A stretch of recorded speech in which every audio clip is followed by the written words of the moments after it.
प्रजासत्ताक म्हणजे नेमकं काय आहे? प्रजेची सत्ता आहे. प्रजेची सत्ता म्हणजे जनतेची सत्ता आहे. जनतेची सत्ता 26 जानेवारी 1950 पासून अंमलात आली. अंमलात आली म्हणजे एक्झॅक्टली काय झालेलं आहे? तर उद्देशपत्रिकेच्या माध्यमातून असलेला लोकशाही आणि गणराज्य शब्द खऱ्या अर्थाने अंमलात आला. त्यात विशेष म्हणजे आपल्याला राज्यघटनेद्वारे आर्टिकल 19 अंतर्गत स्वातंत्र्याचा अधिकार मिळाला. आर्टिकल 21 द्वारे जीविताचा अधिकार मिळाला.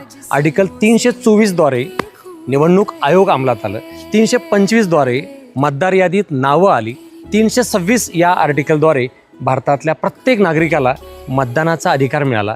जगातला एकमेव देश भारत आहे जो स्वातंत्र्यानंतर घटनेनुसार इमिडिएटली पुरुष आणि महिलांना मतदानाचा अधिकार दिलेला आहे. असं जगात सहसा कोणत्याही देशात झालं नाही.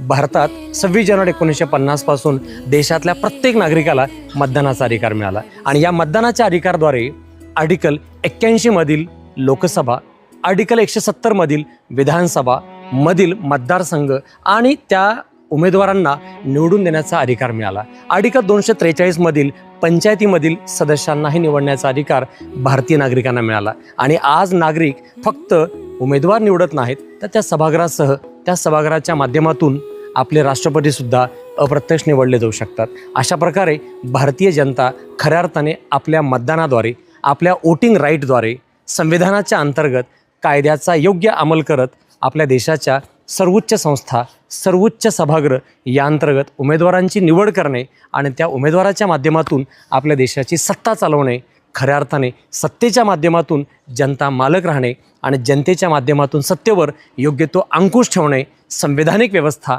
कायद्याचं राज्य, गणराज्य पद्धतीने लोकशाही मार्गानं अंमलात आणण्याचा अधिकार आज 26 जानेवारी 1950 पासून मिळाला. म्हणून संविधानाचं संविधानिक महत्त्व 26 जानेवारी या माध्यमातून अंमलात आलेलं पाहायला मिळतं. 26 नोव्हेंबर 1949ला आपण घटना स्वीकार केली, परंतु अंमलात आली 26 जानेवारी 1950 पासून. आणि आजपासून खऱ्या अर्थानं कायद्याचं, संविधानाचं राज्य भारतीय जनतेला मतदानाच्या अधिकाराच्या माध्यमातून प्रजेची सत्ता आणण्याचा अधिकार प्राप्त झालेला पाहायला मिळतो.